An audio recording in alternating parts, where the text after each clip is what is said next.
Ladies and gentlemen, the distinguished author, Mr. Aldous Huxley. Brave New World is a fantastic parable about the dehumanization of human beings. In the negative utopia described in my story, man has been subordinated to his own inventions. Science, technology, social organization, these things have ceased to serve man. They have become his masters. Aldous Huxley's novel portrays a dystopian future under the dictatorship of a world state, where every aspect of human life is controlled, from laboratory creation to the grave. He described the story as fantasy, but later wrote, "The prophecies made in 1931 are coming true much sooner than I thought they would. The nightmare of total organisation has emerged and is now awaiting us, just around the next corner." With the rise of brain-computer interfaces and biometric sensors and so forth, all the bodies, all the brains would be connected together to a network, and you won't be able to survive if you're disconnected from the net. All life on Earth is going to be radically changed. It's a fusion of the physical, the digital, and the biological world. It's changing who we are. These people have gotten to the point now where they are openly anti-human. Everything will be monitored. The environmental consequences of every human action. They cannot happen without digital ID. Once the digital ID is in place, it's game over for humanity.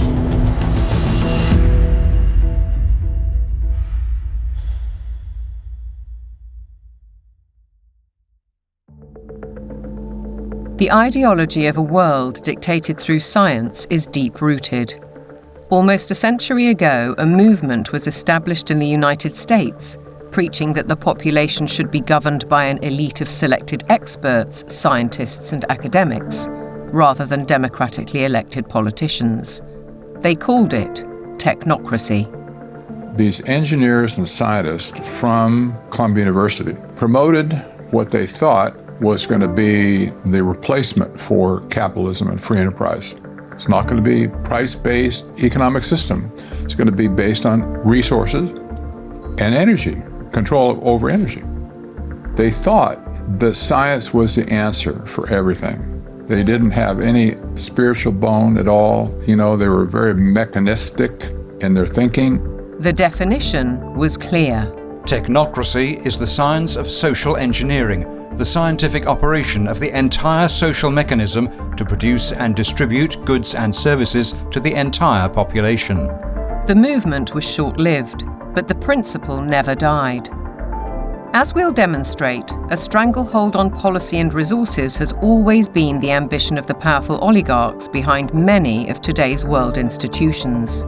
It seems to me that there's a very strong drift in the direction of globalization, of the ultimate centralization of control in the hands of unelected officials at supranational organizations. The lust to control other human beings is a story as old as time. They want all of the resources of the world in their pocket. They do not want you and me to have anything. It's in writing all over the World Economic Forum's website. By 2030, you will own nothing and be happy. That's an oxymoron. If you don't have anything in your name, you ain't going to be happy about it. The World Economic Forum may have called that infamous phrase a prediction, but it translates as a statement of intent on behalf of its global power brokers. The bigger picture is that an attempt is underway now to collapse liberal democracy and replace it with global technocracy. What I call an omni-war is now underway, which is to say that the transnational ruling class is literally, it's not a metaphor, is literally at war with the rest of humanity and has weaponized everything that it can. This is a coup.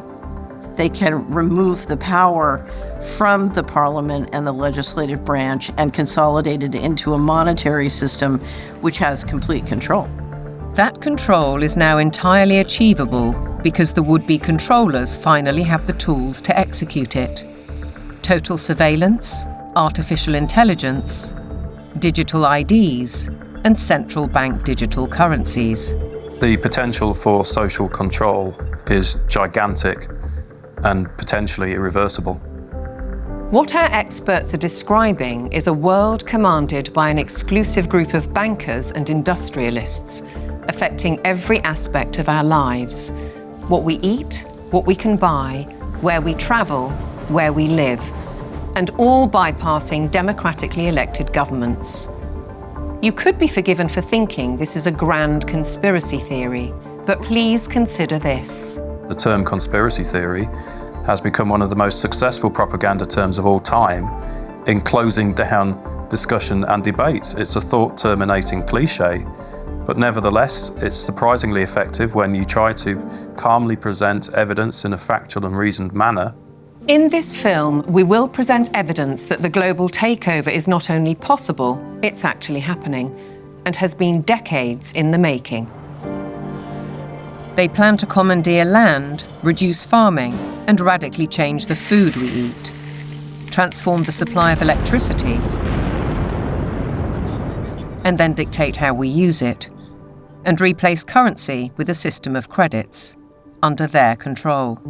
It's a classic template to win the war, take control of food, of energy, and of money. And here's the key. All three strategies are built on the premise of a climate crisis caused by carbon dioxide, a gas that is actually vital for life on the planet. So what if the whole carbon narrative was one gargantuan lie? A political maneuver to establish their brave new world. A big lie is a lie which is told on such a scale that ordinary people simply would not imagine it to be possible. People with empathy can't fathom that a group of people would organize and engineer this kind of mass atrocity to get where they want to go. It should come as no surprise that financial kingpins are calling the shots. And it's certainly no conspiracy theory when banking executives spell out their intentions.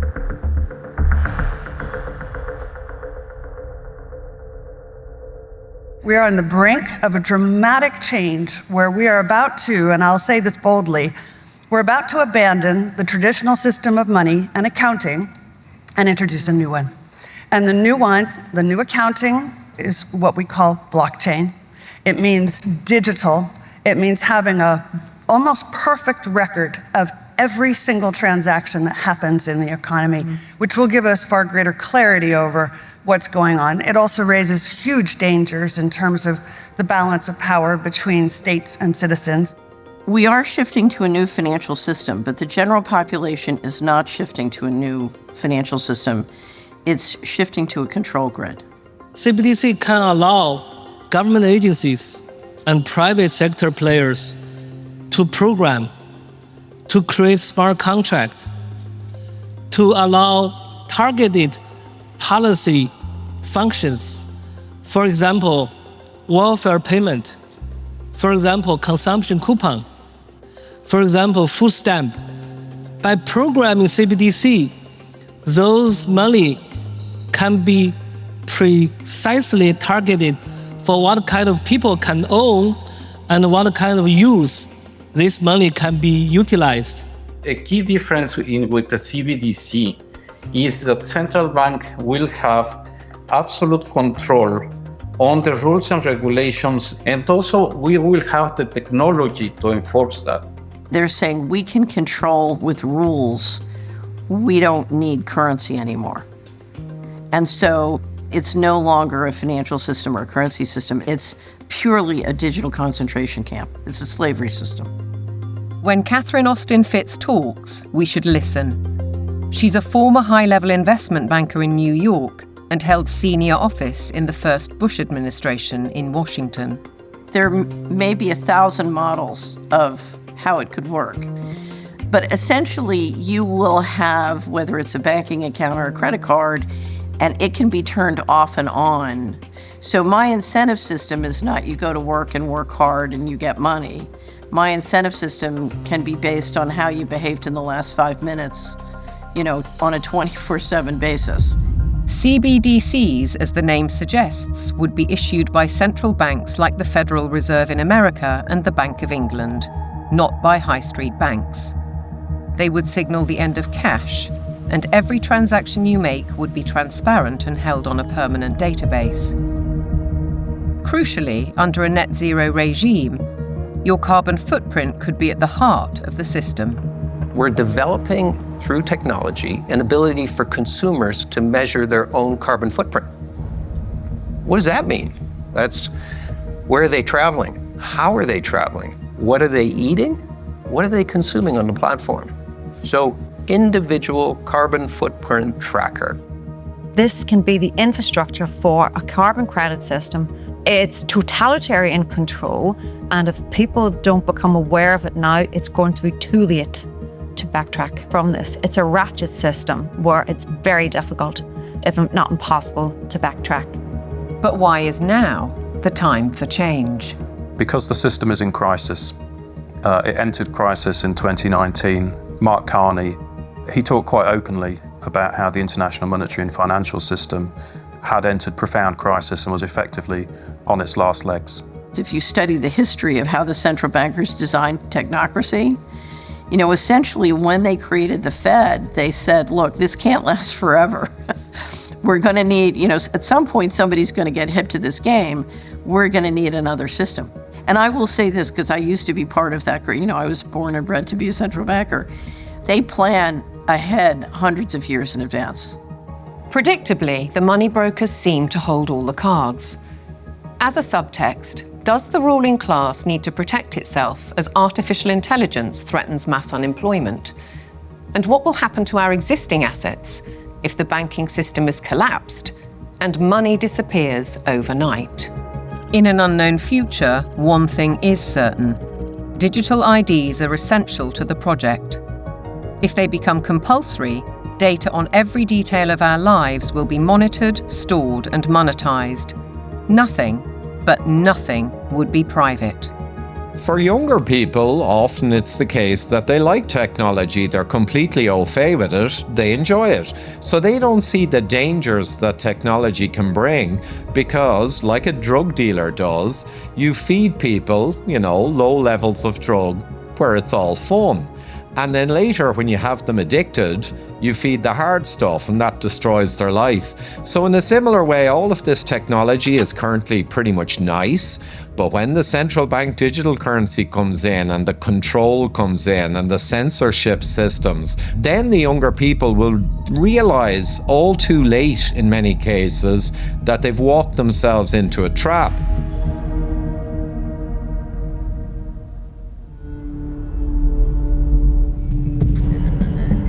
One man who knows the dangers only too well is Aman Jabi, who was at the forefront of digital development in Silicon Valley, California, for 25 years. He left when he recognized the dark side of surveillance technology, choosing instead the peace and beauty of Montana. He's an expert in facial recognition. It's a technique that is used to uniquely identify the biometrics of any face. So, in a device like your smartphone, and most modern smartphones in the last 5 or 7 years, they have a 3D camera module in the front of the phone, which you cannot see. Within that module is a near-infrared projector, which projects tens of thousands of dots on your face. Those dots are then distorted based on the contours and the features of your face. And there's a near-infrared camera then takes a picture of that distortion, captures it, and then reverse engineers the exact profile of your face. In the longer term, facial recognition will be used to unlock your digital identity, which is going to be a tool of control for the agendas that are coming down the pipeline. Elements of that control are already with us. Alexa, good morning. Good morning. You are never alone in your home, and this is why. All your devices at home and all smart appliances, they are all connected on a wireless network. Many of these devices will have cameras, many will have microphones, and so they are monitoring everything all the time. Your smart appliances are communicating with the smart meter and sending it real-time usage data. If there's a Ring camera also in your home, a mesh network is formed and all your devices are being tracked within the home, its location, its usage, and all the data is going to Amazon servers. When you leave your home, all modern vehicles are connected to the internet, so your automobile is being tracked all the time. When you're going under a string of smart LED poles and smart LED lights on the highway and in the streets of your towns and cities, those form a wireless network and are tracking your vehicle. They are tracking all the devices on you, from smartphones to smartwatches when you're walking on the streets. So data is being collected 24/7 continuously on every human being whenever you are within these wireless networks. And it's obviously not good for health also because of all the electromagnetic radiation. In the long term, the plan is to pretty much lock up humanity in smart cities, which is kind of a superset of a 15-minute city. They've sold all the state and local governments and countries that smart cities are about sustainability and the good of the city. But in reality, the language from the UN and WEF and their white papers is all inverted. So, air monitoring is really about limiting mobility and no car ownership.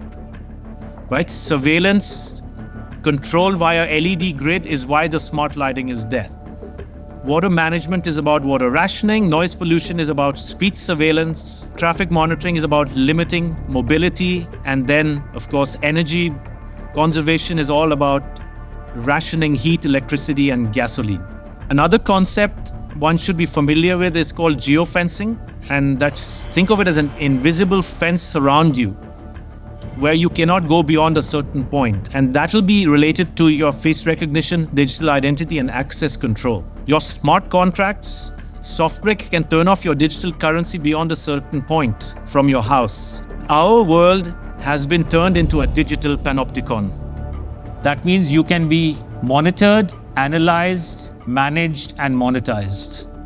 Surveillance capitalists are already making billions of dollars selling our information to big corporations, because this kind of detailed knowledge enables them to predict and influence our behavior.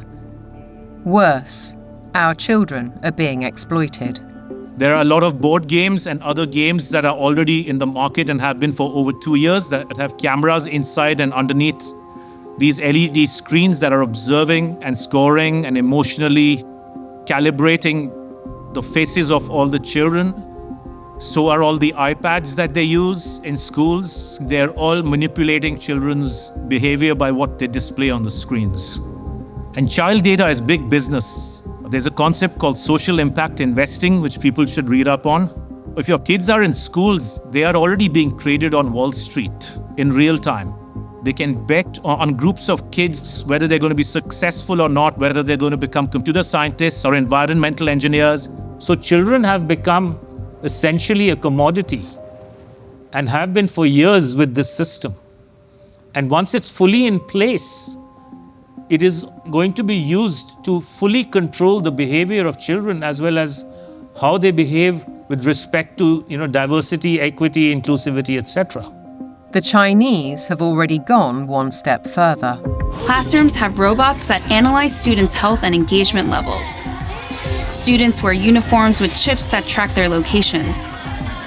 There are even surveillance cameras that monitor how often students check their phones or yawn during classes. These sensors pick up electrical signals sent by neurons in the brain. The neural data is then sent in real time to the teacher's computer. We've been drawn into this digital spy network in the name of convenience, connectivity, safety, and especially entertainment. The 3D world of cyberspace creates virtual lives that are often more exciting than reality. Why is this technology being developed? It's all for the culmination of this digital prison from which there will be no escape after all the switches are turned on. The critical switch would be the introduction of those digital IDs and central bank financial control, a world of zero trust. Zero trust is based on a simple principle. Never trust, always verify. Zero trust is a protocol that is implemented by cybersecurity companies. And what it really means is we don't trust you, and you have to prove who you are all the time, 24/7. So think of it as going from a world of implicit allow to default deny.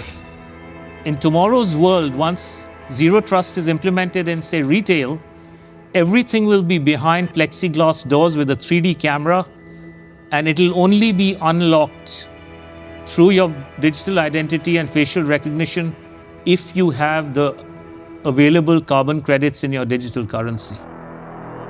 If you've reached the limit of your allowance, it could be access denied. This would apply to fuel, to travel, to meat and dairy products, to clothes and other consumer goods. Because everything in life could be valued by its carbon footprint. Even access to the internet could be denied. So the new world of zero trust is really a world of locks. It's like an inverted prison. You are supposedly free to roam about, but everything you want to access is behind lock and key.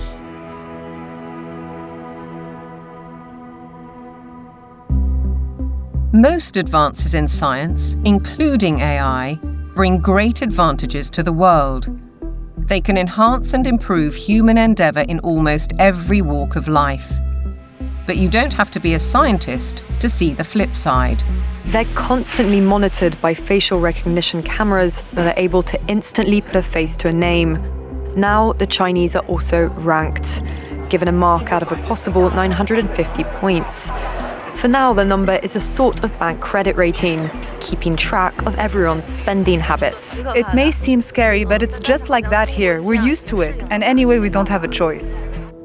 If you think this couldn't happen in the West, ask yourself why so many cameras, smart poles, and 5G networks are being installed in your neighbourhood. In London, the police are using facial recognition surveillance. Sainsbury's is already experimenting with AI. Thank you for waiting. The cabinet will now be opened. In UK railway stations, surveillance is being tested to collect travellers' data. And in Oxford, these barriers were installed by the council under its so-called 15-minute city plan. They were removed following protests. But look at what's replacing them in these quiet residential streets. As the tech companies are proud to tell us, the possibilities are endless. We've developed the camera into a sensor. The camera does not only capture video, it can now start to count, measure, and detect. With deep learning capability, the camera is able to generate accurate and trustworthy data and send notifications in order to take action, all directly from the camera. And since our cameras have open technology, well, we can work with different analytic partners from all over the world and together do just about anything we want. Note that they can do just about anything they want. Digital technologies mainly have an analytical power. Now we go into a predictive power. But since the next step could be to go into a prescriptive mode, which means you do not even have to have elections anymore, because we know what the result will be. Ultimately, we're facing manipulation by the system, a world where instead of us using technology, technology is using us. But who's really pulling the strings? Banking and oil dynasties like Rothschild and Rockefeller inevitably get mentioned, as do the modern-day big tech masters, including the ubiquitous Bill Gates. David Hughes takes a wider view. It's those who own the means of production, who are capable of magicking money out of thin air, who control the media, and all of the other means of production, which have now been weaponized against the rest of the global population. Catherine Austin Fitz, the banking insider, adds a sinister thought. If you know their name, they're not at the top. Either way, it's a story of power, money, and manipulation by a small group of people who share common interests, and a belief that the world needs top-down control for maximum efficiency. As we'll see, it could result in the destruction of the farming industry in favour of laboratory foods, and a shortage of electricity because of the race to net zero. Net zero means the impoverishment of ordinary people. It means fundamental changes to their lifestyles, and the politicians are not being honest with the people about it. Surprisingly, the blueprint for transformation is woven into the United Nations Agenda 2030, ostensibly a vision for a better world. Excellencies, ladies and gentlemen, I say again that taken together, the 2030 Agenda for Sustainable Development and the Paris Climate Agreement provide humanity with a master plan for a sustainable way of life on this planet. New York City, late September 2024, the setting for the United Nations Summit of the Future, a gathering of member nations to reinforce and accelerate Agenda 2030 and its 17 Sustainable Development Goals, or SDGs. The plan has a broad spectrum and is full of worthy ambition. But behind those deliberately bright and colourful boxes lies a darker theme, a shifting of influence and potentially power towards unelected world bodies. The strategy goes back well into the last century, and pressure is growing, because the goals are far behind targets set at the grand relaunching in 2015. 17 inspiring Sustainable Development Goals, the SDGs. Our aim is clear, our mission is possible, and our destination is in our sights. To end poverty and hunger, address inequality, protect our planet, and build a life of dignity for all. It appears to be a noble and ambitious programme for a perfect world. And who could argue with those aspirations? But critics insist the goals are not what they seem. Alex Newman is a journalist and broadcaster who's been investigating the issue for 15 years. He has his own way of interpreting the rhetoric. You have to learn to speak what I call UNEs. You have to know what the terms mean if you want to truly understand what is being discussed. When they talk about peacekeeping forces or the peacekeeping role of the United Nations, they're actually talking about the war-making capabilities of the United Nations. So you have this Orwellian doublespeak. When they talk about transparency, more often than not, they're talking about eliminating your privacy. Human rights is another very, very good example. They make very clear in this document that your rights can be restricted under the guise of public order or morality or whatever the case may be. And so they're saying, here's your rights, but by the way, they're not really rights. We can revoke them at any time. The UN is filled with contradictions like this. Like, for example, when they talk about gender equality, right? A normal person in the Western world thinks gender equality means a woman has a right to earn money, to own property, to have all the rights and privileges that a man would have. When you look at the individuals who lead this movement within the UN, you're talking about radical feminists. You're talking about people who are very interested in dissolving the nuclear family. As you dig into these goals, it's very clear we're dealing with something far more nefarious. Once you look past the marketing slogans, the kind of warm and fuzzy, we're going to end hunger, which again is just window dressing, you realize that this is actually a blank check for totalitarian global control. Author and campaigner, the late Rosa Koire, called out the plan more than a decade ago. It is the biggest public relations scam in the history of the world. But it's far more than that. It's a blueprint. It is the action plan to inventory and control all land, all water, all minerals, all plants, all animals, all construction, all information, all energy, all means of production, and all human beings in the world. What can be measured can be managed and ultimately monetized. In fact, a study at Yale University has calculated that the natural assets of the world are worth $5 quadrillion. Is this the basis of the new world monetary system? And is it the deep underlying reason for the United Nations project to rewild 50% of the Earth by 2050? They talk a lot about biodiversity. They want you to think of like, oh, we're going to preserve the toucans and the parrots and the lizards. But when you actually dig into this, what they're talking about is creating, and they're working on it now, an international database with virtually all of the genetic material of all of the species on the planet. And then they want to start mixing and matching it. Bill Gates, ultimately, and his buddies want to end up in total control over all life on the planet. Is it a coincidence, then, that Bill Gates has become the largest private landowner in America while planning to build smart cities in which to corral the general population? What is indisputable is that the oligarchs of global business are embedded in United Nations policy. They don't care about the planet. They care about getting in. Finance goes to where it gets the greatest return. There's a move into the green finance. It's all about profit. It's not about the planet. This is not conjecture. Under the guise of climate change and net zero, vast fortunes are already being amassed.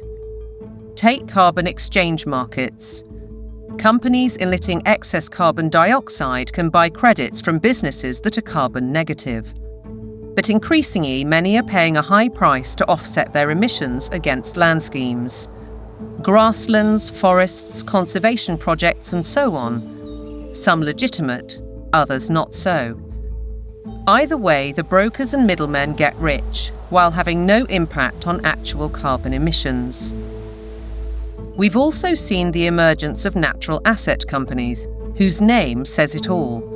They identify the asset and then issue shares in that asset out of thin air, essentially. And they can sell it to financial institutions, asset managers, sovereign wealth funds. And then they go public and have an IPO, and that funding is, they say, meant to preserve the natural asset. But elsewhere, they say that their main purpose, like so much else, is to generate profit for shareholders.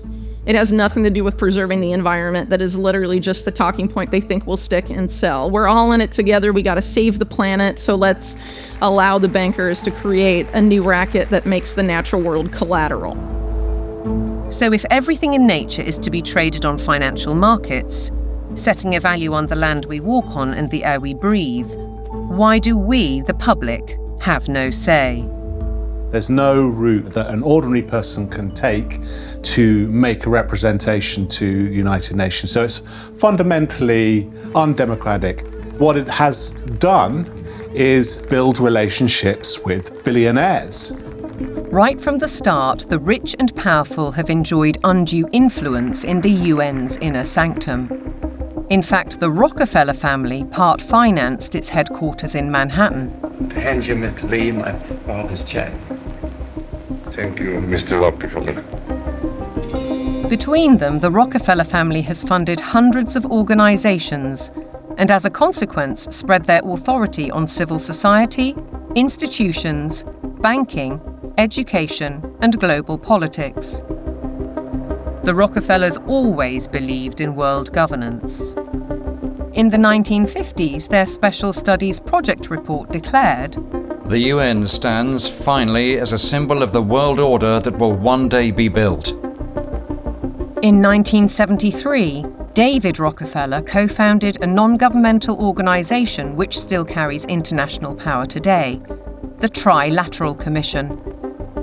Its stated objectives revived technocracy and in turn planted the seeds of the UN's Sustainable Development Agenda.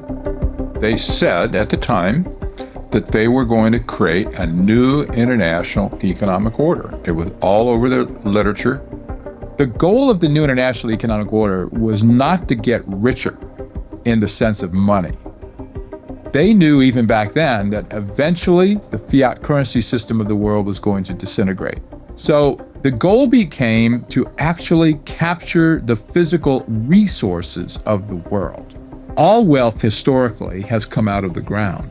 They wanted to take away everything that they could possibly take away from the nation states of the world and from private individuals of the world and stuff it into the global common trust where they would administrate it and they would be the ones getting licenses for the resources to turn around and make stuff. The financial kingpins have long seen themselves as masters of the universe, manipulating global affairs through institutions like the International Monetary Fund and the World Bank. Is Agenda 2030 the defining act for complete control? And how significant was the global response to COVID-19? As the world builds back from COVID-19, we have a once-in-a-lifetime opportunity to make investments that will strengthen the economy and improve public health, and fight climate change for generations to come. One might ask why the UN needs a multi-billionaire finance and media player as a special envoy, or why Mark Carney, the former governor of the Bank of England, who called for a new global monetary system, is the UN's special envoy for climate action and finance. And then there's Larry Fink, the boss of BlackRock, the world's largest asset management company. He's a board member of the World Economic Forum, and as we'll see, has driven the UN's goals through investment strategies for the past 20 years. All three are principles of the Glasgow Financial Alliance for Net Zero, a partnership with the UN. With the green economy worth trillions to corporations and investors alike, it's hard not to see a conflict of interests. Are the bankers raising money to achieve United Nations goals? Or are the goals a Trojan horse to change the world's financial control systems? Now consider the events at Jackson Hole, Wyoming in August 2019, only 3 months before the COVID outbreak. It's when Mark Carney delivered his call for change, and BlackRock proposed a new financial mechanism, Going Direct, which in principle allows central banks to channel capital direct to large corporations. So the central bankers got together in 2019, the G7 central bankers, and voted on the Going Direct Reset. And the Going Direct Reset, of which the COVID operation was part of it, has done a phenomenally excellent job of massively consolidating capital into central control. If you look at the COVID operation from a financial standpoint, it was absolutely clear that it was one way you balance the books. It worked. The major corporations like Amazon and others were allowed to continue business. Meanwhile, other businesses, particularly small and medium-sized entities, were deemed to be, quote, inessential. Many of them were put out of business.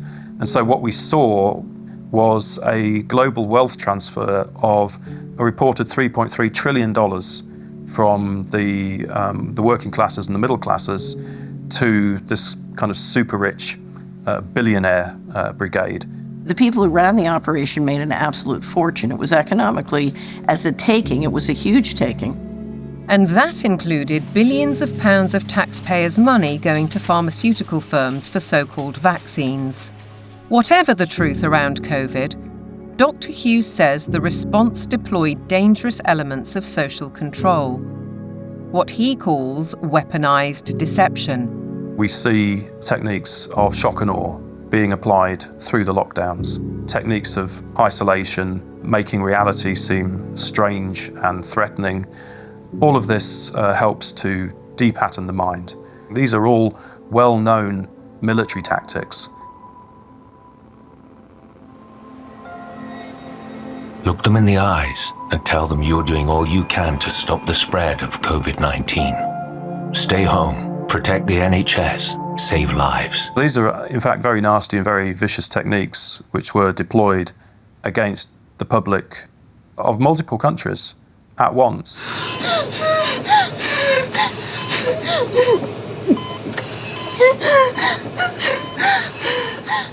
These are forms of serious psychological abuse.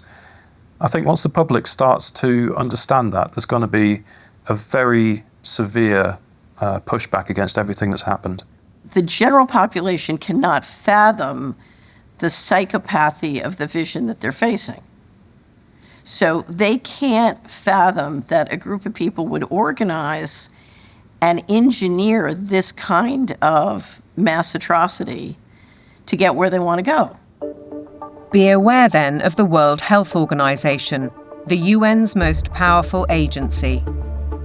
Since COVID, the WHO has sought to increase that power to unprecedented levels through amendments to its pandemic treaty and the international health regulations. A key driver is its One Health initiative.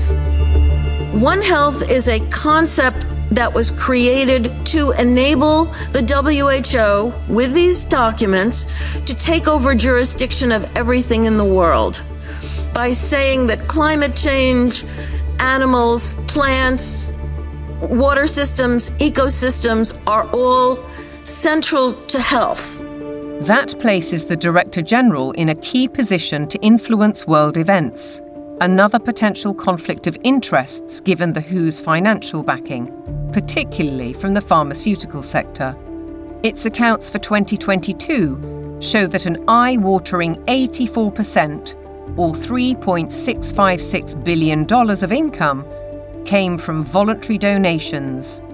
The top 4 sources of these donations included the Bill and Melinda Gates Foundation and Gavi, a public-private vaccine alliance also heavily supported by Gates.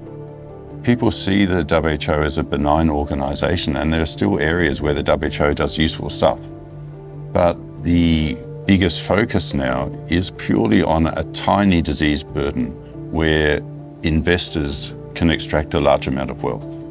This has shifted the WHO's focus very much to this emergency agenda, which is very false. Pandemics are very rare events. This is why we now have a WHO that promotes vaccines all the time, because that's what the money is coming in to support. So instead of being a World Health Organization, we have a World Vaccine Organization, and that seems to be the only thing they're touting. What's in the treaty has got nothing to do with health. It's a business deal focused on the most profitable business imaginable, pandemic profiteering. The other part of it, they're setting up a huge surveillance network. We're talking about $31 billion a year. They have to surveil for variants of viruses, and they will find them. They just have to decide there's a threat, not even a real harm. Experts are preparing for what is known as Disease X, or the next pandemic virus. They're creating a supranational, self-perpetuating pandemic industry. The latest scare is monkeypox, renamed Mpox, a disease highly unlikely to affect the general population. Nevertheless, the WHO has acted. The emergency committee met and advised me that, in its view, the situation constitutes a public health emergency of international concern. If you get to declare the emergency and then profit from it, there's a big problem, isn't there? It's essentially a build-out of big pharma, and the WHO is essentially looking to be their marketing and distribution arm worldwide. WHO! The people say no! WHO! The people say no! We're fighting for really the right to own our own lives. We're fighting for that freedom versus sort of corporate authoritarian structure or medical fascist structure, which is what is clearly trying to, interests are trying to impose on us. Changes to the WHO's regulations are expected to be voted through in the coming months. As we speak, the UK government is fully behind them. Meanwhile, in common with many other global institutions, the WHO tries to silence criticism and dissent, branding it misinformation. The science, it says, is settled. Digital platforms are being misused to subvert science and spread disinformation and hate to billions of people. This clear and present global threat demands clear and coordinated global action.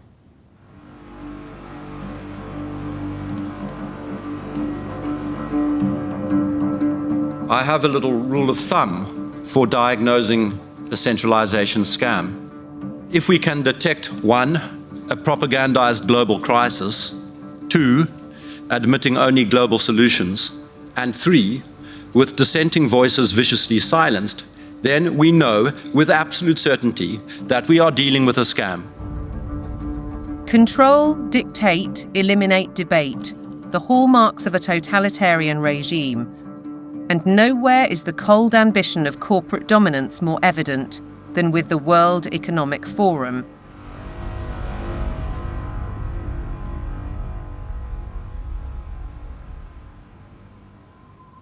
Klaus Schwab founded the WEF in 1971. His mentor was Henry Kissinger, statesman, political shaper, and close confidant of the Rockefellers.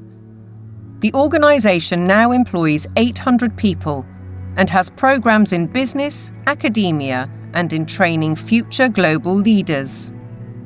It's far more than its famous annual meeting in Davos.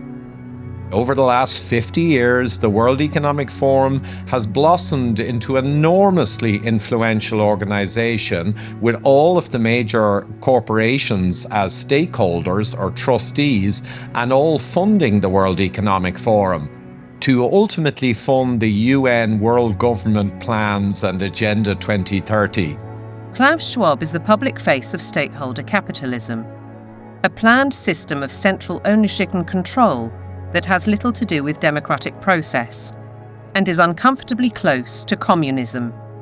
It's a partnership between global corporations, governments, and what Schwab refers to as civil society, NGOs, and so-called think tanks.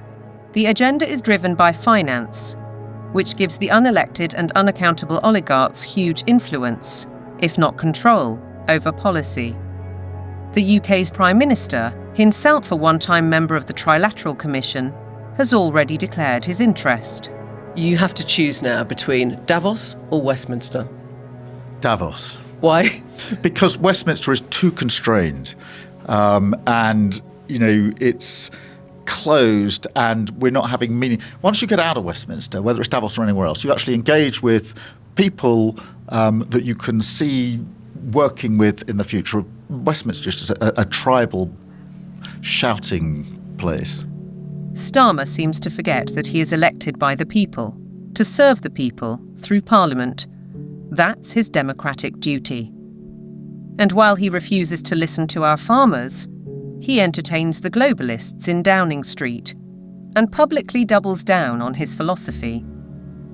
I'm determined to deliver growth, create wealth, and put more money in people's pockets. This can only be achieved by working in partnership with leading businesses like BlackRock to capitalise on the UK's position as a world-leading hub for investment. To underline the influence of non-elected, unaccountable policy drivers, consider this document from 2004. It was commissioned by the UN and produced by financial institutions, including the World Bank. It cited research by the WEF. The result was the emergence of environmental, social, and governance metrics, ESGs. The ESG is an attempt to turn financial power into governance without going through the democratic process, or without the normal process of making law.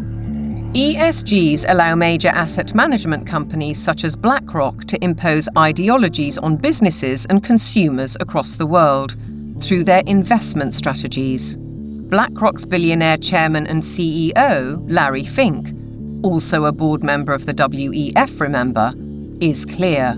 You have to force behaviors. If you don't force behaviors, whether it's gender or race or just any way you want to say the composition of your team, you're going to be impacted. Now we get ethics, green ethics, racial ethics, gender ethics, driving corporate decisions about who may have money, what they may use their money for, and how they're going to behave in society and what they're going to do with it. This is a new form of political power that isn't accountable, isn't transparent, and it isn't democratic. We, the public, are being manipulated. Our lifestyles, our culture, and our future, be it through forced woke ideologies, intrusive technologies, so-called pandemics, censorship, or information which is too often propaganda. Your compliance is vital to the agenda. To impose global solutions, the leadership needs you to believe in global problems. Climate change is here, it is terrifying, and it is just the beginning. The era of global warming has ended, the era of global boiling has arrived. This stuff is so fantastically stupid. It's hard to believe that they're doing it. There is no climate emergency. That is a total scam. If they came out and said, hey, we want to destroy your economy, we want to destroy the middle class of your country, and then ultimately we want to make you a slave to a one world government, it just wouldn't be as appealing as saying we're trying to save the planet for future generations.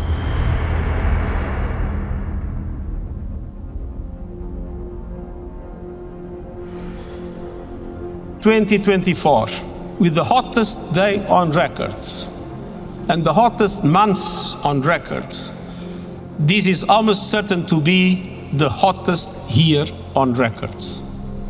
And the masterclass in climate destruction." Statements such as that are amplified by emotional footage from all over the world. But is any of it true? I do not think there's a climate crisis, and I base that on all the evidence and the climate data sets that we build to answer questions just like that. We actually use satellites to monitor the global temperature, the true global temperature of the atmosphere. And we find there is a rise. It's about 1.5 degrees per century, which is certainly something that's manageable and the Earth has seen before. Compared to the 19th century, which was about the coolest century in the past 10,000 years, we're warmer. But we're about the same as we were 1,000 years ago, and certainly cooler than we were about 5,000 to 8,000 years ago. John Christie is a highly regarded climate scientist who developed the measurement of accurate temperature records using satellites. His evidence is critically inconvenient to the climate change industry. I'm not popular in most of the climate community, that's for sure, because much of the climate community depends on climate model results. Tens and hundreds of millions of dollars have gone into that industry of climate modeling, and I show, well, you folks have failed. But yet they prop up the entire political world that tends to support this. In 2017, I came to work and there were 7 bullet holes in our office suite. And so some people are pretty upset that the evidence that we build and show that can stand the test of time and can stand up to cross-examination is just not going along with their issues and their desires. So let's consider these statistics on the Earth's atmosphere. 78% is nitrogen, 21% oxygen, other gases make up less than 1%, and carbon dioxide accounts for a mere 0.04%, the majority of which is natural. Can man-made CO2 really be a problem? Roy Spencer and I are going on the assumption that all the warming that you see is due to carbon dioxide emissions. And so we find that that's a pretty modest warming. But see, that's a big assumption. Mother Nature is able to warm up the planet without extra CO2. And so we are just saying the worst case scenario is this warming of about 1.5 degrees. And that's certainly not a catastrophe at all. On the contrary, carbon dioxide is vital for the world's survival. The greater the concentration, the better plants grow. In fact, according to NASA figures, the world has become 14% greener in the last 40 years. During the last cool period before industrialization, let's say 200 years ago or so, it was below 300 parts per million. And during the ice ages, it was even lower. And that's a dangerous level because plants struggle to survive when the CO2 is at a low level. And so the biosphere becomes less diverse and less available to support the animal life. So low CO2 is not good for the planet as a whole. Where is the logic then behind the UK's decision to spend £22 billion on facilities to capture carbon? The greatest controversy of all revolves around readings from ice cores. CO2 levels can be measured in bubbles of air trapped in ice thousands of years ago. By aligning this to temperatures, scientists have argued that carbon dioxide is the cause of global warming. However, closer inspection leads to the opposite conclusion. Once the temperature starts to rise, you will see the carbon dioxide rise about 500 to 1,000 years after. So the CO2 actually lags the temperature changes. But what of the extreme weather events, which are increasing and driven by climate change, according to everyone from the top of the United Nations down? Professor Christie says there is no data to support those claims. And what we find is that virtually every one of these claims is false. The extremes are not increasing. Hurricanes are not increasing in intensity or frequency. Same with tornadoes or thunderstorms or floods or droughts. It's just going along like it always has with the natural variability. Why aren't we looking at the surface data sets that are constantly adjusted upwards? Why aren't we looking at the 40.3 record at Conisbee, which the Met Office is very proud of, on July the 19th in 2022? And when we did a freedom of information request at the Daily Sceptic, we found that there were 3 Typhoon jets landing on a runway next to the measuring device, because Conisbee, as they call it, is actually RAF Conisbee. It's a military airport. The temperature lasted for 60 seconds.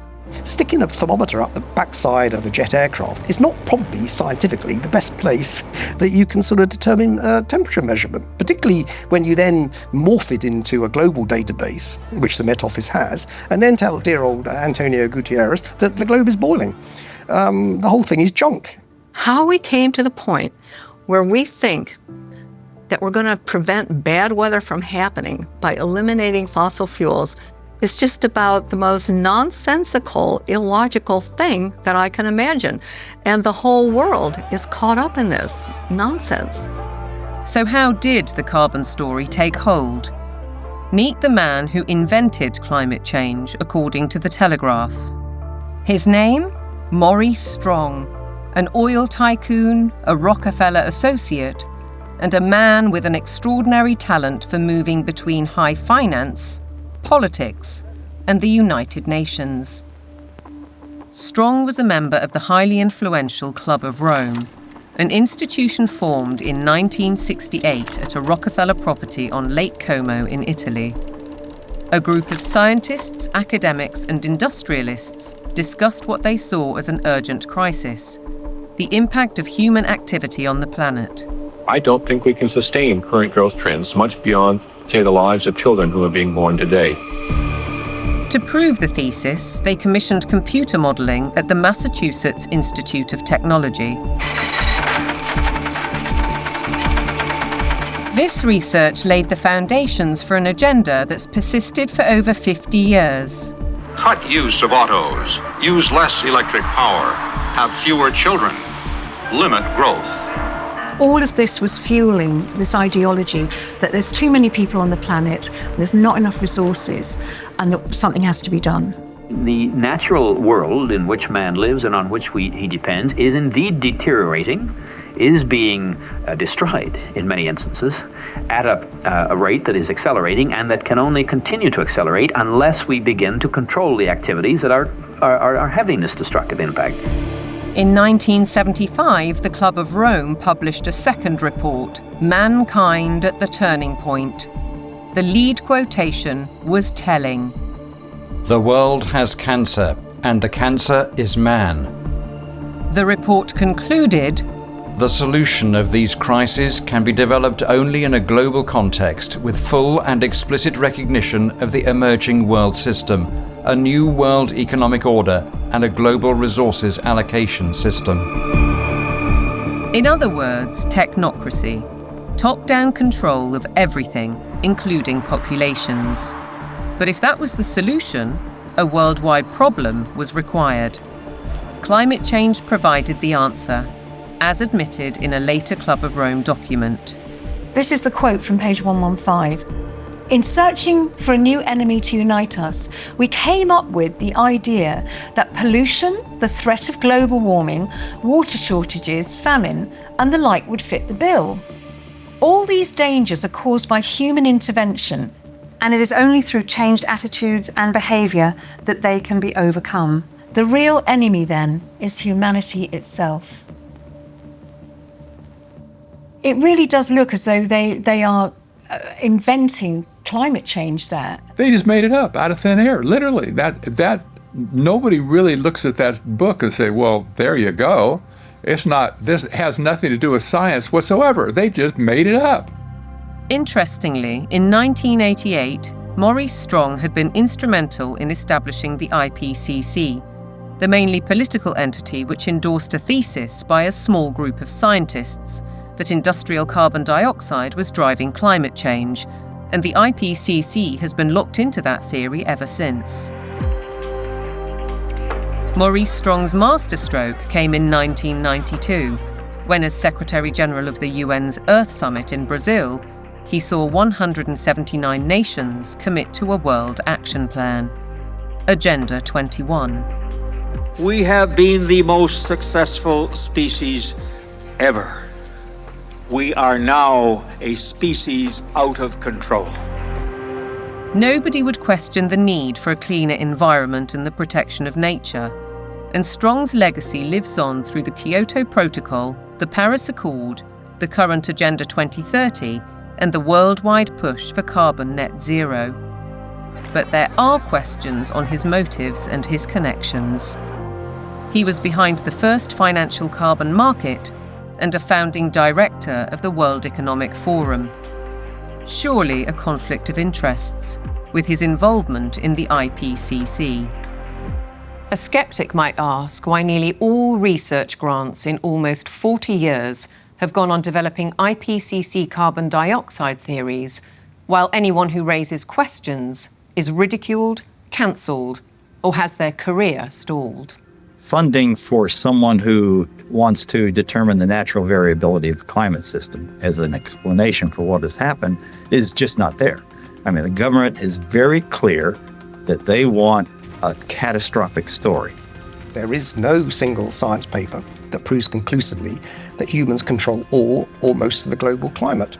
If there was, you wouldn't hear the last of it. Instead, we get this call to authority to the IPCC, the United Nations Panel on Climate Change. Many more scientists and academics are speaking out against the IPCC. Almost 2,000 have signed a declaration stating that there is no climate emergency, including Nobel Prize winner Professor John Clauser, who wrote, "The popular narrative about climate change reflects a dangerous corruption of science that threatens the world's economy and the well-being of billions of people." We need to have a full and honest debate about the science, and it needs to be discussed in Parliament, it needs to be discussed in the media, it needs to be generally discussed, and we need to sort of bring the drains up, if you like, on all of the science to see what is there really a threat. That debate is highly unlikely, because the juggernaut of net zero careers on, with trillions at stake. What is certain is that the repercussions will affect the food we eat, ravage our countryside, and have a disastrous impact on our energy supply.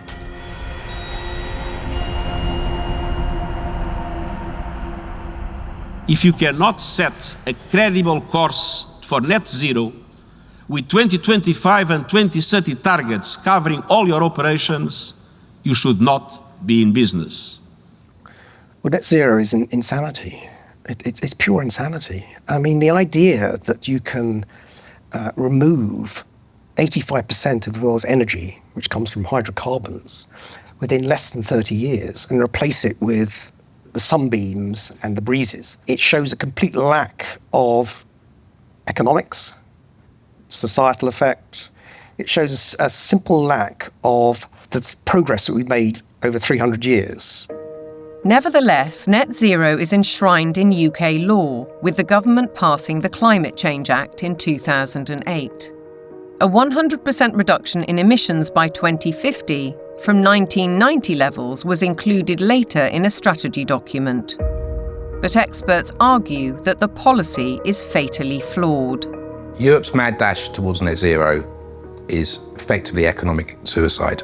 Politicians are purposely impoverishing ordinary people, purposely deindustrializing Europe, where companies are forced to move to countries where they have access to cheap energy, whether it's the US who frack and therefore have cheap gas, or whether it's to China, which is still predominantly producing from non-renewable, especially coal.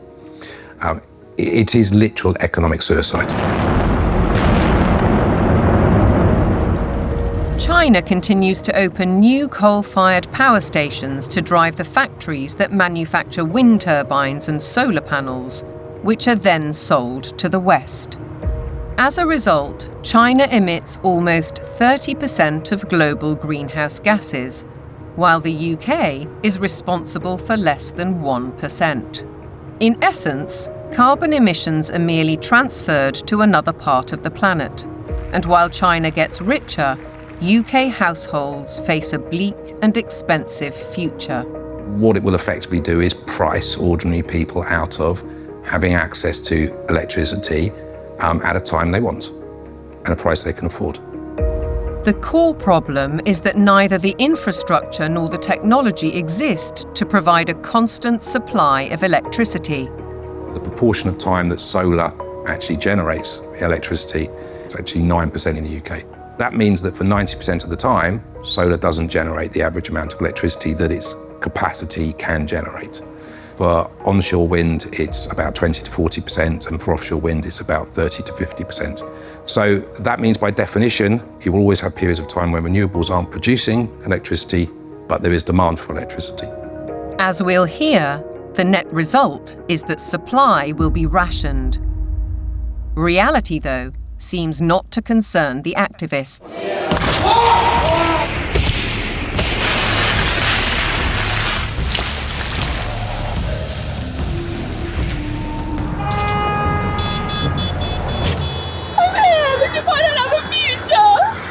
I look at some of these hysterical youngsters and some of the hysterical oldsters as well, screaming about the climate is collapsing and all that sort of thing. And you think you haven't got a clue what would happen if you removed hydrocarbons. You haven't got a clue. You'd be back in service, like probably your ancestors were.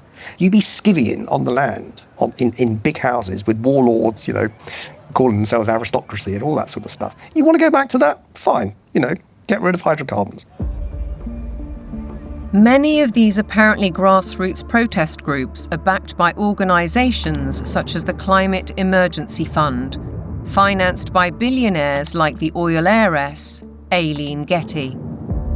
And if they claim to be environmentalists, they conveniently ignore the bigger picture. Thousands of wind turbines are disrupting coastal waters, changing habitats, affecting marine life, and killing seabirds. Landscapes are being scarred by the production of lithium for electric car batteries, and by cobalt mines in Africa, where child labour contributes to huge corporate profits. How does the loss of thousands of square miles of farmland to vast solar parks meet the UN's biodiversity goal?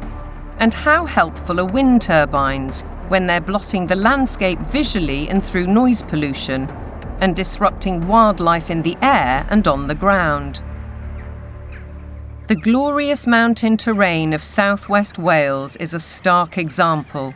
It's a landscape breathtaking in its beauty, untainted and largely untouched by humans. A haven for wildlife, a place where life runs its natural course. Yet this is what's planned: mega turbines designed for offshore, reaching 700 feet into the air and dwarfing the hilltop forests. Planning permission is being sought for the so-called Bryn Cadwyn Energy Park. If you put one in the valley floor, it would be standing some 40 metres above the valley floor, so above the horizon. But they're not putting them in the valley floor, they're putting them on the top of the hills. So it'll be standing some 600 odd metres above sea level up there, casting a shadow over our solar panels. Justin Cotter lives right in the centre of the proposed development. He's fighting to preserve the countryside he loves. And across the mountain, Jason and Josie Barker are equally aggrieved. It feels very much like it's exploitation, using the climate crisis narrative as its supporting evidence. So it feels like it's being abused in a tremendous way, and there's going to be a lot of destruction done in the name of doing good, which really just seems utterly backwards. And if we really want to protect nature, then some of the best way of doing that would be to leave it well alone, especially in the wilder places, and let it flourish. We certainly found that being here The more we've lived here, the more we've worked with it and encouraged it, the more it's come back. All of those spruce trees on top there, they will have to go to make way for turbines. All of that, all of this spruce will be gone.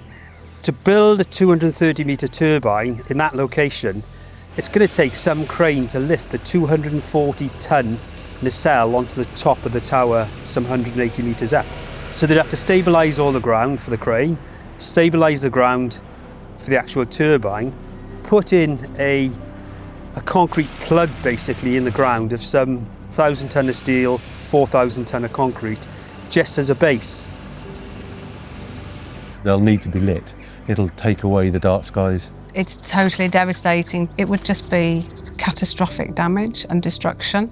The roadways up through these valleys, they're Welsh valleys, they're all twists and turns. They're going to have to straighten out the valleys. Where you've got steep hills, they're going to have to level out those hills. There's a 200-metre drop into the actual valley itself. So they're going to have to create gradients that machinery carrying 400-tonne loads can actually traverse and get up. The locals argue that there are much better ways of creating clean energy, such as solar panels on industrial sites. Areas of natural beauty should be respected. This is about preserving and protecting this sacred land. We need to speak up and protect the environment. It's just a tremendous amount of damage in the name of saving the planet. It does make you ask the question of what is it we're actually saving if we're paving it over. It doesn't make any sense at all in my head.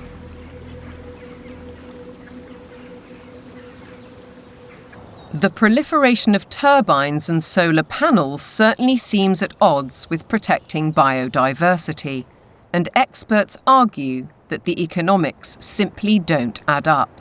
If we are going to go on to full net zero, we not only have to change our electrical system, but we have to change the other 66% or more of the rest of our energy needs as well. So we need to triple the amount of renewables just to cover our present electricity generation. And then we need to triple again to cover all of the other usages like, transport, space heating, and industry. So it's almost a tenfold increase in the amount of renewable energy that we're producing.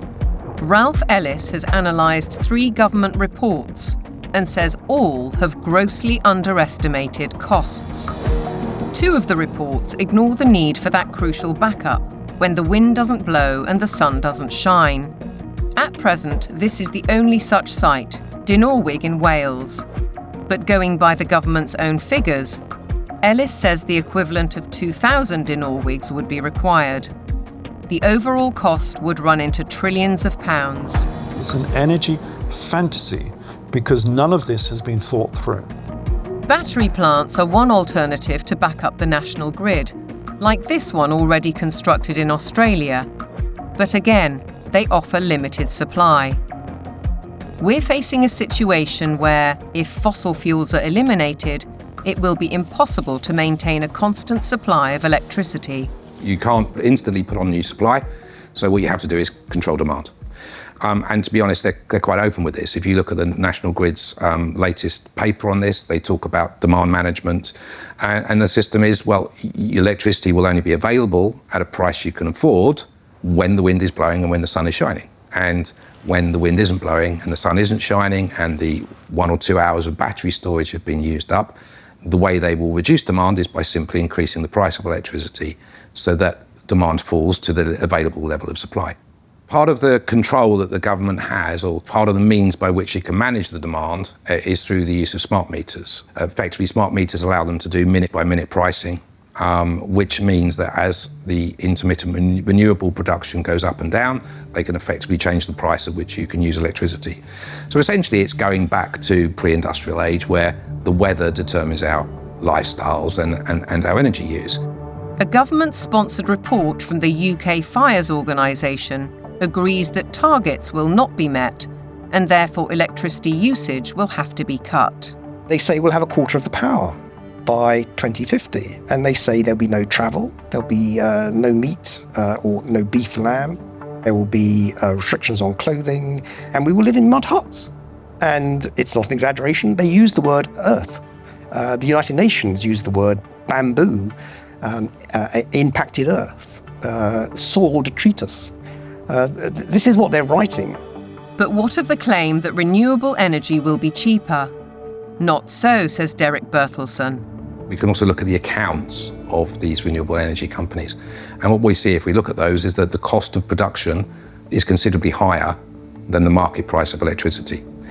And therefore, without these subsidies, these renewable companies would go bust. Ironically, the anticipated reduction in supply comes at a time when demand is about to skyrocket, with the explosion of surveillance systems and artificial intelligence. BlackRock's Larry Fink predicts that by 2030, data centers will use 30 times more power than a single city. Where's that power going to come from?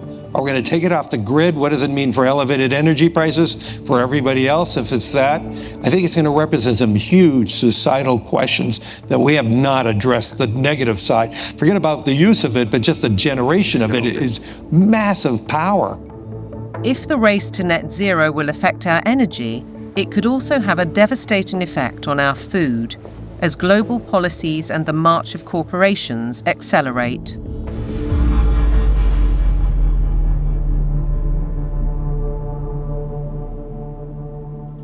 Farming has been at the heart of our lives for generations, but to the climate change advocates, suddenly it's a threat.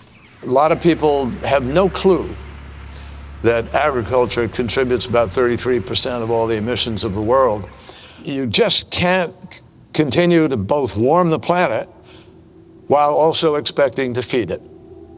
Doesn't work. One thing John Kerry didn't mention was that farming and agriculture contributes 100% of the food that we need to eat. So that's a little kind of an important detail that he ought to have mentioned. And I think what we're dealing with here is actually a global war on agriculture. I believe they are demolishing our food infrastructure, partly to cause a crisis, right? And I guarantee you, mark my words, we're going to be in a food crisis and they're going to say it's climate change. I wouldn't say it's about saving the planet, no. I would say it's about land grab and about profiteering and corporatization of our food sector. It's basically the pharmaceutical industry taking over the food supply. If I can switch everybody from real food to pharma food, then 100% of the agriculture industry can go through my publicly traded stocks, and I have complete control. So the idea is we get rid of farmers, we kill any naturally grown food, and we engineer food in manufacturing plants and laboratories. But I assure you that those guys are not eating this. Bill Gates is one of the familiar corporate faces, and he's investing heavily in the food revolution under the guise of avoiding climate disaster. Cows alone account for about 6% of global emissions. So we need to change cows. And while he talks up the perceived problem, Gates is pouring money into the supposed solution: artificial meat and genetically modified crops. Crucially, anything that is invented or altered can be patented. The core of his agenda is he wants to do in agriculture and pharmaceuticals, by the way, what he did in the computer world.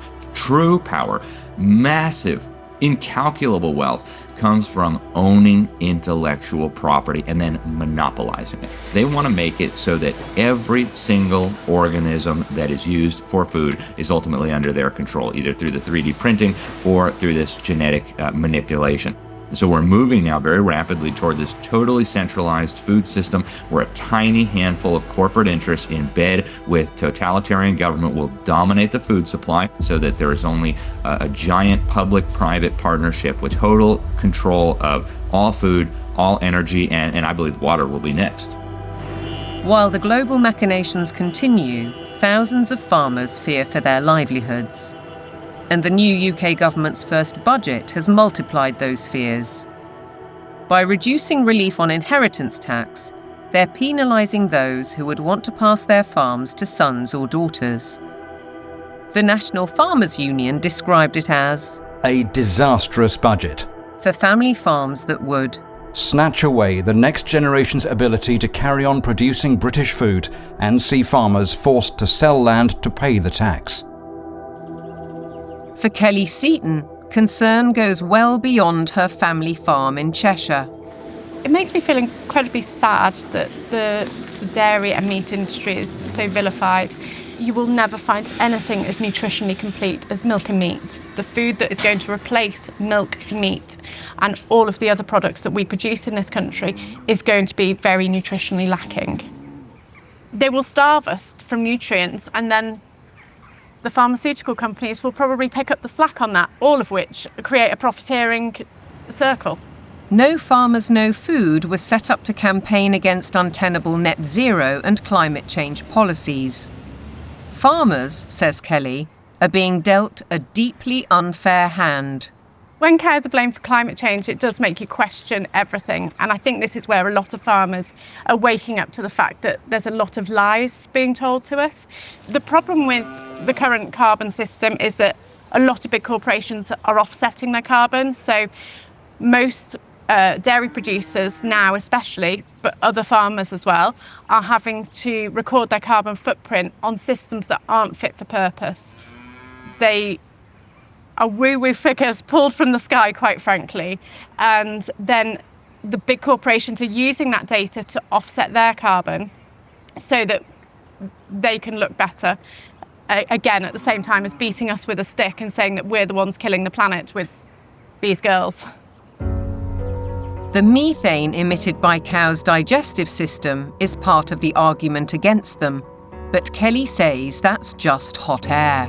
The grass that they eat would produce the same amount of methane whether they ate it or not. Okay, they do speed that up, but the other thing they give us is this, muck, which we put on the fields to fertilise the fields and reduces our reliance on buying in fertiliser. 200 miles to the south, Ed Rhodes farms 188 acres of Devon countryside. He's not part of the No Farmers, No Food movement, but agrees that the whole narrative on cows and climate change is wrong. As farmers, we recycle carbon all the time. That's what we do. You could almost define farmers as carbon recyclers. We're an organic beef, sheep and vegetable farm. We run a fairly traditional system of rotational farming. We'll have a field which would be growing a brassica crop for 1 year, a non-brassica crop for another year, such as broad beans or sweet corn, and then we have a break for that field, so it goes into a predominantly grass and clover mix. That allows the soil to recover from the work that we've done with it while we've had the vegetables growing. It also allows things like the clover to put nitrogen back into the soil. So the livestock are absolutely essential for grazing that grassland. We also mow it so that the hay, the silage that we take from those fields are fed to the cattle in the winter. The bale I'm sitting on, the bedding that they're standing on, is all mown from very rushy areas on our farm. The animals then dung onto that. We compost that. That gets spread onto the land primarily where we're growing the vegetables to put the fertility in, and that's what then produces our crops. If you remove livestock from the system, you have no system. Farmers like Ed Rhodes work with knowledge and passion, but still have to comply with a labyrinth of government rules and regulations, including carbon monitoring. And now land itself is under threat. Corporations such as British Airways are buying farms to plant trees for carbon offsets, while other areas are being declared sites of special scientific interest, restricting or even preventing use for crops and livestock. And then there's the United Nations SDGs. Goal 15. Protect, restore and promote sustainable use of terrestrial ecosystems. Consequently, rewilding programmes are impacting farmland across the world. In the UK, for example, the government is planning to set apart 1,200 square miles for wildlife habitat by 2042. That's an area almost as large as Cornwall. And in America, dams are being removed and river courses reopened, disrupting water supplies for crops. Goal 13 states, take urgent action to combat climate change and its impacts. As a result, the Dutch government plans to close 3,000 farms to meet EU emissions targets, drawing widespread protests. And in Denmark, farmers face paying £80 for every cow they own, in a world-first tax on meat. Goal 7. Ensure access to affordable, reliable, sustainable and modern energy for all. One result: cultivated land is disappearing under vast solar parks. How does this square with the UN's biodiversity goals or even ending hunger? Maybe they're questions for Ed Miliband, the UK's Secretary of State for Energy Security and Net Zero. He's cleared the way for a huge solar park on prime farmland in East Anglia, an area big enough to site 1,745 football pitches. It's a crime to take food productive land out for solar panels, which are unrecyclable, potentially not that productive going forward, and not feed the planet. It is absolutely catastrophic. We've gone from being 78% self-sufficient in 1984 to now less than 60% self-sufficient. I think it's about 54%, which I think is set to fall even further this year. On top of all that, British farmers are being paid not to produce food under schemes like the Sustainable Farming Incentive. Kelly Seaton understands that many farmers accept the money to balance their books, but has this warning. When you look at how many farms are selling up, how many arable farms are struggling, we're walking into food shortages, and I think we're going to end up eating more processed food, maybe lab-grown meat, and I think that's part of the plan. The squeeze on farming is self-evident. Our supply of natural food is under very real threat, just as the WEF predicted. Worse than that, Catherine Austin Fitz says that with programmable currency, you wouldn't have a choice. No one in their right mind would ever eat this stuff. But the reality is, once they have control of your transactions, they can dictate what food you can and cannot buy. If they want you to buy pizza made with insect-based flour, that's what you're going to get.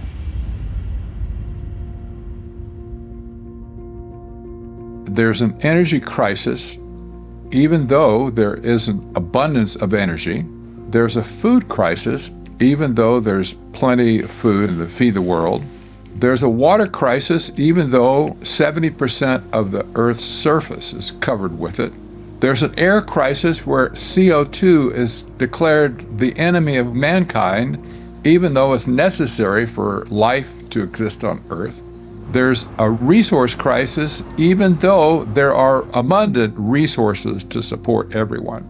What's with us here, you know? Who created all these crises? They did it.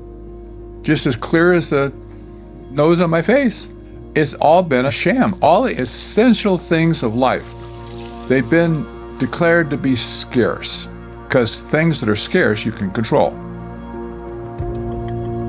The architects of such globalist trajectories, all the Kissingers, Rockefellers, Schwabs, Carneys, Strongs, Carstens, are held out as great intellects, but they are nothing of the sort. We know, both in theory and in practice, that centralization causes nothing but misery because it destroys the mechanisms of error correction, leading to doubling down on flawed policies. And yet the creed of global dominance continues apace. Through the WHO's so-called Pandemic Agreement, its One Health initiative, and ultimately the United Nations Agenda 2030. From medical diktats to gender and racial politics to climate change, the indoctrination runs deep.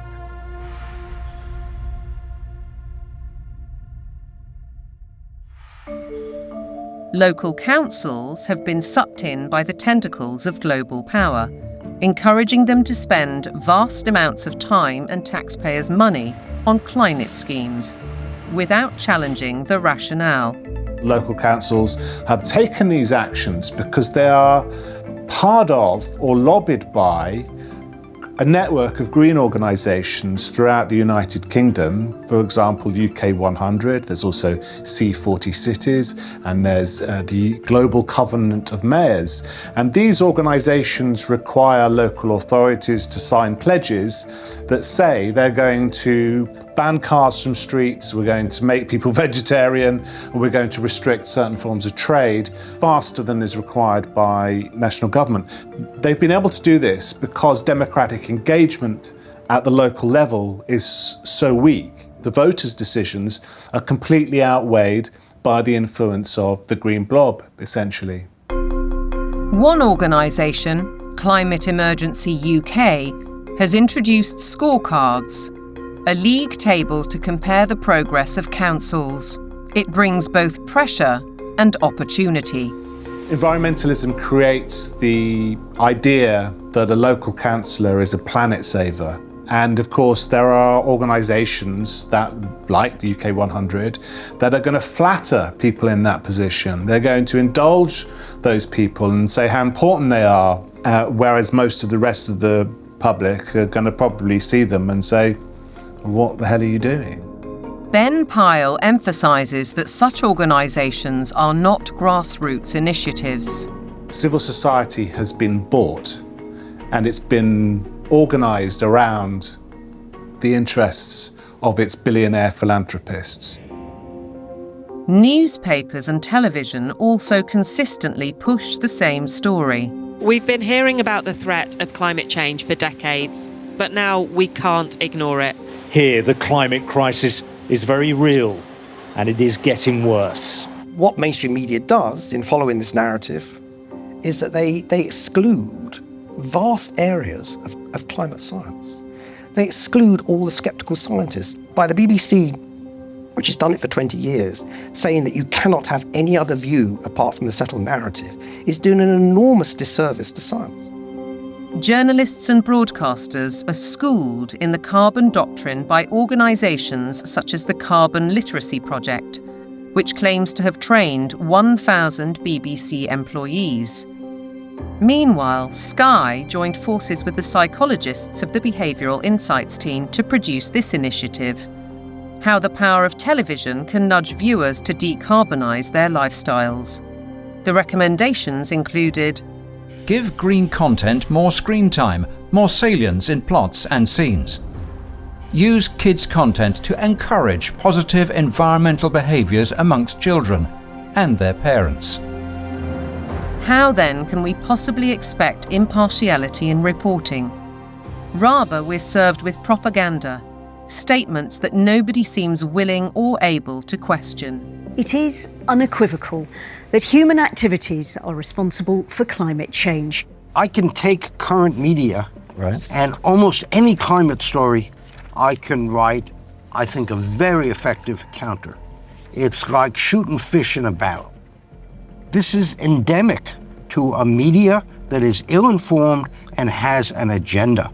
The agenda is to promote alarm and induce governments to decarbonize. There's an organization called Covering Climate Now, which is a nonprofit membership organization. Their mission is to promote the narrative. They will not allow anything to be broadcast or written that is counter to the narrative.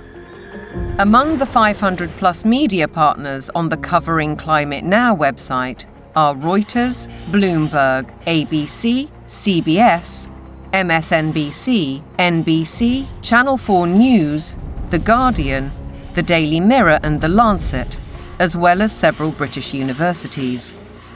Funders of Covering Climate Now have included the Rockefeller Family Fund, the Rockefeller Family and Associates, and the One Earth Fund. It's true that the mainstream media only report one side of the story and that most of them are in the pocket of the powerful people who are trying to implement these changes. I don't question that at all.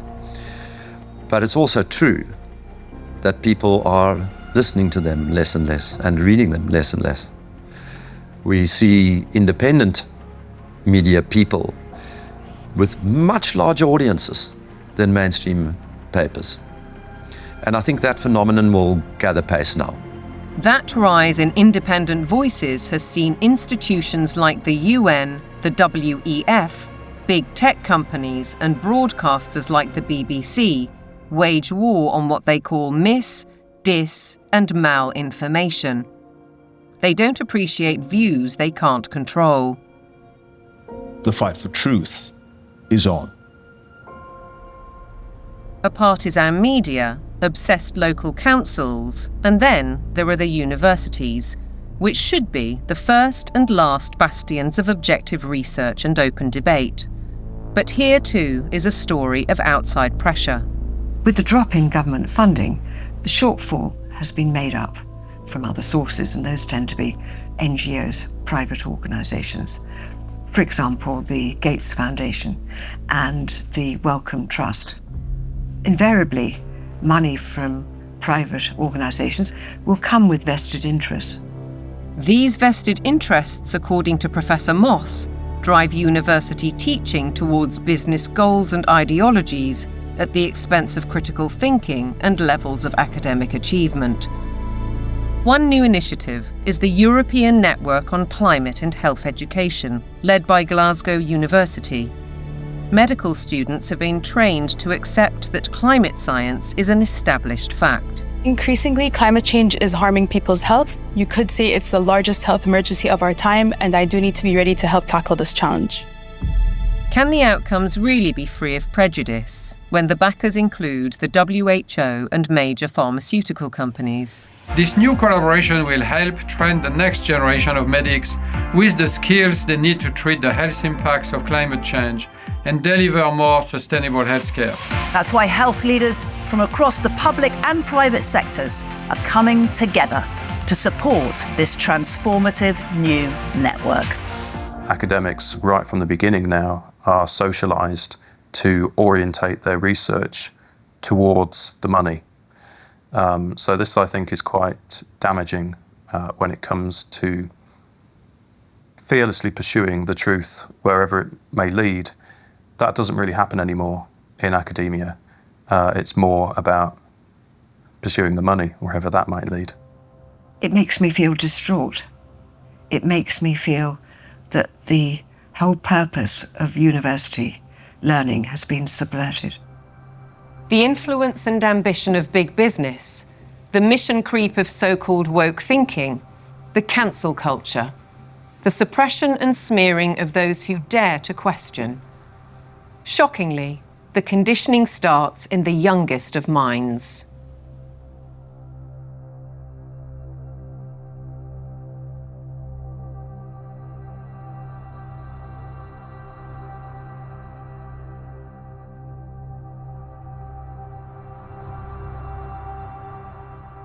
All aboard for global goals! This year, Thomas and his friends have teamed up with the United Nations. The world of young children is supposed to be one of innocence and joy, but it's been permeated by the global ideologies of the United Nations. If you go to goal number 4, it deals exclusively with education. And when you think education, recognize they're talking about indoctrination. The Sustainable Development Goals. Under the surface of it all is this effort to bring all the children of the world into this one world globalist system. And what's so remarkable about this to me is that it's not even hidden anymore. Take part in the global movement to save our world from being destroyed. How will you fight climate change? Try meat-free meals. Reduce your electricity use. Give your clothes a second chance. We died! It's kind of your fault! And you can never ignore Greta. The eyes of all future generations are upon you. And if you choose to fail us, I say we will never forgive you. I don't want you to be hopeful.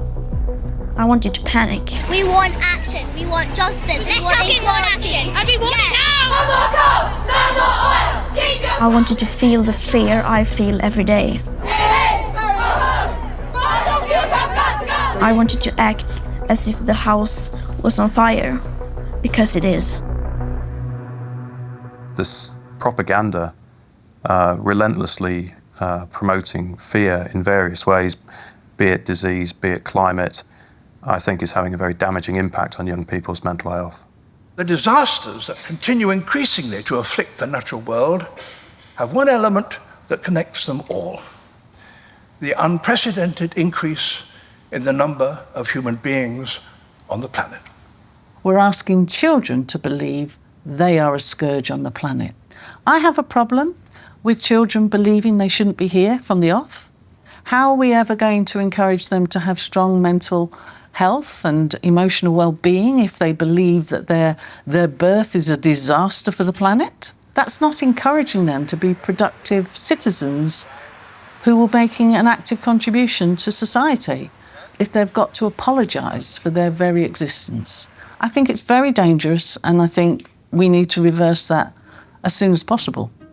The indoctrination of children is further evidenced across their learning. Objectivity and freedom of thought are being stifled by the persistent pushing of agendas. I undertook a study of secondary school textbooks to see what children are being taught. And what I found was extremely shocking.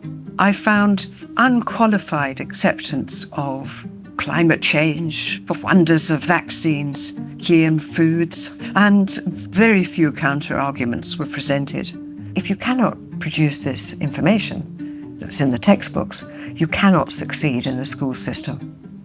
If a student undertaking a geography exam, for example, doesn't talk about man-made climate change, then they're very unlikely to hit the top marks. Is it not surprising that the phrase critical thinking actually only occurs in relation to two subjects? One is art and design, and the other is history. Other than that, it's completely absent from the national curriculum. If we have a dumbed-down syllabus, we're actually stunting children's brain capacity and brain potential. While parents may not be fully aware of these issues, many are concerned at the growing trend of gender politics, including transgendering. One former head teacher says his local authority advised teachers not to use the words boy or girl for fear of misgendering anyone. The Department for Education as well has really subscribed to this kind of woke ideology. So there's almost like brownie points for the more woke you can be. Why do you have makeup and lipstick and glitter on? Because I think it looks pretty. Oh! You don't think it looks pretty? What schools have done is employ third-party agencies to deliver material for which the third parties most certainly have a vested interest in. And I wouldn't have a problem if it was I'm there in school to ask children to accept me as I am. That's fine. We all need to be tolerant and liberal in a diverse society. My problem is that what they're actually doing is more a form of evangelism, which is this is who I am and you might be too. In my heart, I've always known that I'm a girl Teddy, not a boy Teddy. I wish my name was Tilly, not Thomas. Language carries so many meanings and messages. And if schools are encouraging social transitioning, that's not a neutral act. That's a significantly impactful act. Dr. Fraser is also highly critical of the World Health Organization's recommendations, suggesting that 4-year-olds should learn about sexual stimulation. It's harmful. They don't need to know it. And in fact, for those children who are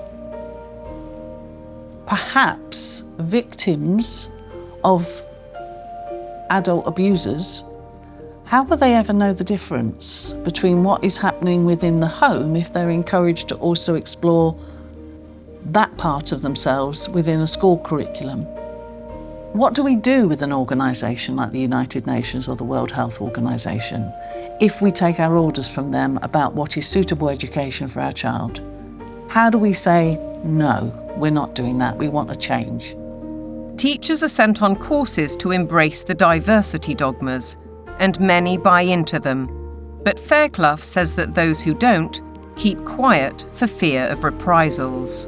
It's a dereliction of duty. It's a dereliction of their legal as well as their moral duty to safeguard children against harm. I can certainly say I feel very let down by the teaching profession because I am not hearing people speaking out on behalf of the children. A one-world dictatorial education, a dumbing down in the classroom, fluidity of gender, the impact of technology. Are our children being groomed for a life in the digital prison? Today, nobody has any idea what to teach young people that will still be relevant in 20 years. As computers become better and better in more and more fields, there is a distinct possibility that computers will outperform us in most tasks and will make humans redundant. And then the big political and economic question of the 21st century will be, what do we need humans for? Or at least, what do we need so many humans for? Do you have an answer in the book? At present, the best guess we have is keep them happy with drugs and computer games. But this doesn't sound like a very appealing future. A chilling forecast, and one which echoes Brave New World, in which the oligarchs did indeed provide drugs and entertainment so that people learned to love their enslavement. Yet there are even darker clouds on the horizon, the spectre of transhumanism. In a sense, it is that final piece of the puzzle. If you want to gain total control over everyone and everything, then you actually ultimately need to be able to implant technologies inside human bodies. And that's exactly what's taking place.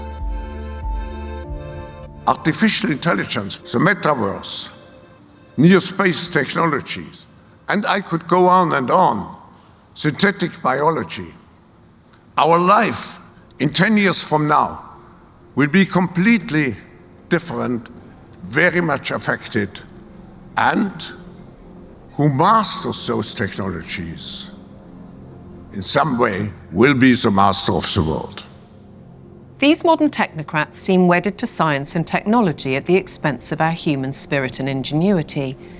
They aspire to a data-driven world which is robotic and predictable in every sense, with no room for creativity or individual choice. But if the goal is, and always was, population reduction, maybe they're right on track. We feel too afraid to have kids because we feel that we're heading towards civilization breakdown. People under the age of 35 are more likely to report climate change as a reason not to have children. I've decided not to have kids to do my part for climate change. If I don't think the future is worth anything, then I'm not going to have children. If I think it is worth something, I will have children. I think these ideas have spread like bad viruses, and there's been a lot of investment in promoting some extraordinarily weak ideas. Sitting at the top of all of these very bad ideas is one giant one, which we can call anti-humanism. Transhumanism, the trans phenomenon, net zero, lockdowns, population reduction, all of these ideas are basically the ugly stepchildren of anti-humanism.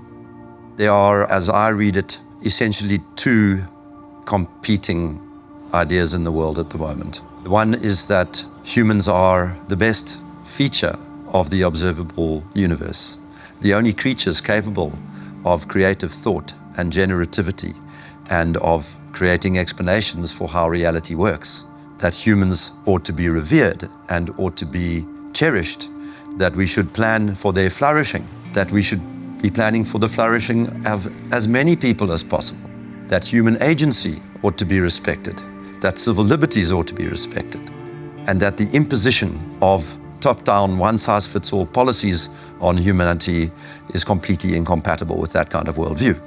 Set up against them are people who regard humans as the scum on the surface of the little blue dot, people who regard humanity as some kind of blight, people who believe that the earth needs rights to protect it from these horrible humans.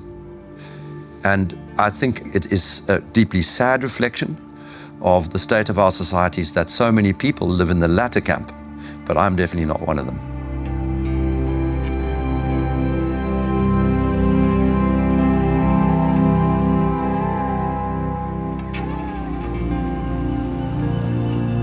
We can all stand up to tyranny.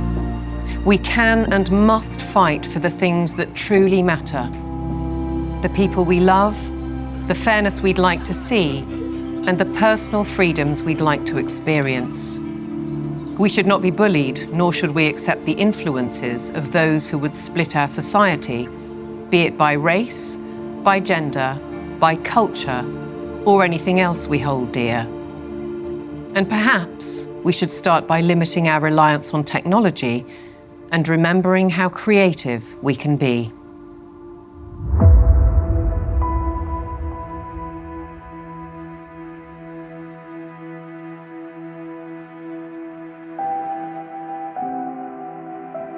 Once you've seen it, you can't unsee it. You can't go backwards. So what that means is that over time, more and more people are starting to see this now. The powers that be have no choice but to keep pushing forward for their global technocracy. They're the ones who are attempting the controlled demolition of liberal democracy. They have only one route they can go, and they are tobogganing towards disaster. On the other side, we the people have no choice but to fight back against all of this. I don't expect that we're going to just be able to tell the truth indefinitely without consequences, but we must continue to do it. We must, for the sake of our children, for the sake of humanity, for the sake of generations yet unborn. We have no option but to stand against this evil. If you look at where this thing is going, I'm not going there, okay? And whether God takes me out or the leadership takes me out, I don't care. I'm not going there.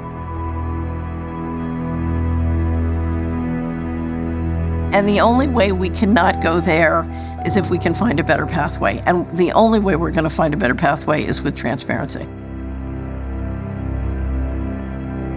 If I want to live as a virtuous human being, I need to live amongst people that are free. And if one understands that one mustn't live on their knees, even if you have to die on your feet, you must share truth, because truth is the weapon for free people.